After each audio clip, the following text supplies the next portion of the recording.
ہمیشہ ریاست کے ساتھ عدم ٹکراؤ کی پالیسی رکھی ہے. یہ سارے کا سارا دباچہ اس لیے کہہ رہا ہوں، آج جمعے کے اندر ہم اس بات کا اعلان کرتے ہیں کہ جمعیت اہل حدیث پاکستان برادر سراج الحق کی کال کے اوپر جو کل انہوں نے پہیہ جام ہڑتال کی کال دی ہے اس کی بھرپور تائید کا اعلان کرتی ہے، اور انشاءاللہ جمعیت اہل حدیث کے سارے کارکنان اس ہڑتال کے اندر پرامن طریقے سے حصہ لیں گے. نہ جلاؤ، نہ گراؤ، نہ دنگا، نہ فساد، نہ ٹائر جلانے، نہ روڈیں بلاک کرنی، لیکن احتجاج کا حق تو دیجئے.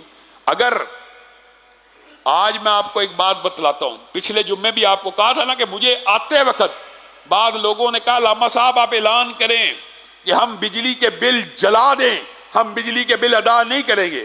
ایمانداری سے بتلائیے گا، ایک وقت یہ تھا کہ پاکستان کا ایک بہت بڑا پاپولر لیڈر عمران خان تھا، اور وہ سول نافرمانی کی تحریک چلانا چاہتا تھا، اور اس نے بل جلا کر اس تحریک کا آغاز کیا تھا. عوام نے اس کی تحریک کے اوپر لبیک کہا تھا؟ نہیں کہا تھا. عوام نے سول نافرمانی کے اس کے ایجنڈے کو پورا نہیں ہونے دیا اور اس کی کال کو مسترد کر دیا. آج ملک کا کوئی لیڈر بھی عوام کو بل جلانے کے لیے نہیں کہہ رہا، لیکن کریا کوچا کوچا شہر شہر لوگ لاکھوں اور کروڑوں کے بل جلا رہے ہیں اور اپنے علاقوں سے کھمبے اتروا رہے ہیں کہ یا ان کھمبوں کا کرایہ دو یا ہمیں تمہاری بجلی ہی نہیں چاہیے. گویا حکمرانوں کو ہوش کے ناخن لینے چاہیے. اس وقت کوئی ایک لیڈر بھی اس جلتی کے اوپر اگر تیل چھڑکے گا تو ملک کے اندر سول نافرمانی کی تحریک شروع ہو سکتی ہے اور پورے عروج پہ جا سکتی ہے. بلکہ عوام اس وقت مذہبی جماعتوں کے رہنماؤں سے یہ امید لگائے بیٹھی ہے کہ اپوزیشن کا کردار ادا کریں اور سول نافرمانی کی تحریک چلائیں، اور ملک کے اندر یہ جو ایک فضا قائم ہو چکی ہے اس کو کیش کرایا جائے. لیکن ہم ابھی بھی ریاست کے ساتھ ٹکراؤ اور سول نافرمانی کی تحریک نہیں چلانا چاہتے، لیکن ہم احتجاج کرنا چاہتے ہیں، اور وہ پرامن احتجاج کی کال کے اوپر ہم اس احتجاج کی کال کی تائید بھی اسی لیے کر رہے ہیں کہ یہ احتجاج پرامن ہے. عوام کے جذبات کو نکلنے کا موقع دیجئے، چینلائز کیجئے. جب تک فرسٹریشن نہیں نکلتی وہ بڑھتی چلی جاتی ہے، اس کے نتائج اور ہوتے ہیں. لیکن آپ کو اور انتظامیہ کو، حکمرانوں کو اس بات کی تنبیہ کرنا چاہتے ہیں، ہوش کے ناخن لیں.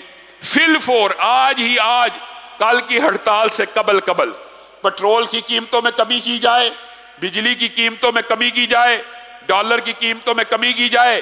روپے کو اپنے دوست ممالک کی کرنسی کے ساتھ فکس کرنے کے لیے خارجہ پالیسی کا اجرا کیجئے، ورنہ وہ وقت قریب آ چکا ہے. لیڈر چاہیں نہ چاہیں، مذہبی رہنما چاہیں نہ چاہیں، عوام کے اندر اتنا غم و غصہ آ چکا ہے، عوام کے جذبات اتنے بڑک چکے ہیں. اور بات آئی ہے تو میں حیران ہو جاتا ہوں، وہ جماعتیں بھی ہڑتال میں حصہ لے رہی ہیں جو مہنگائی کی ذمہ دار ہیں.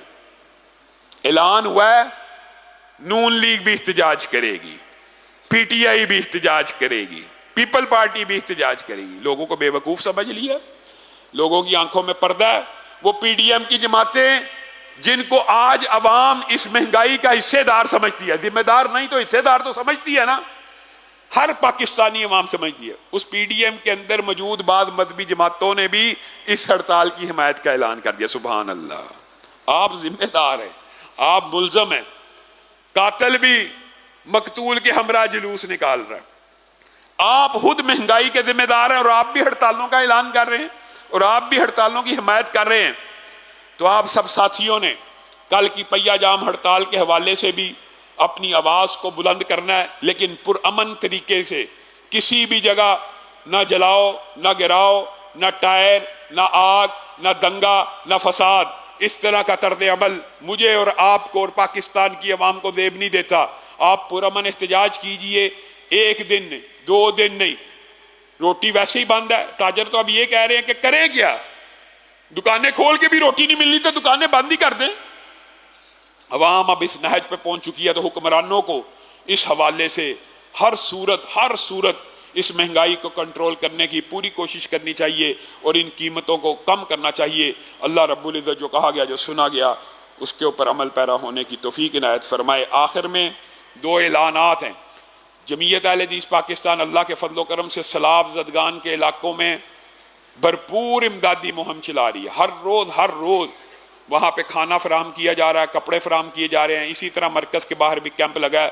جو کوئی ساتھی کپڑے دینا چاہے، راشن دینا چاہے، پانی دینا چاہے، تو وہ آپ کی امانت انشاءاللہ سیلاب زدہ علاقوں میں پہنچا دی جائے گی۔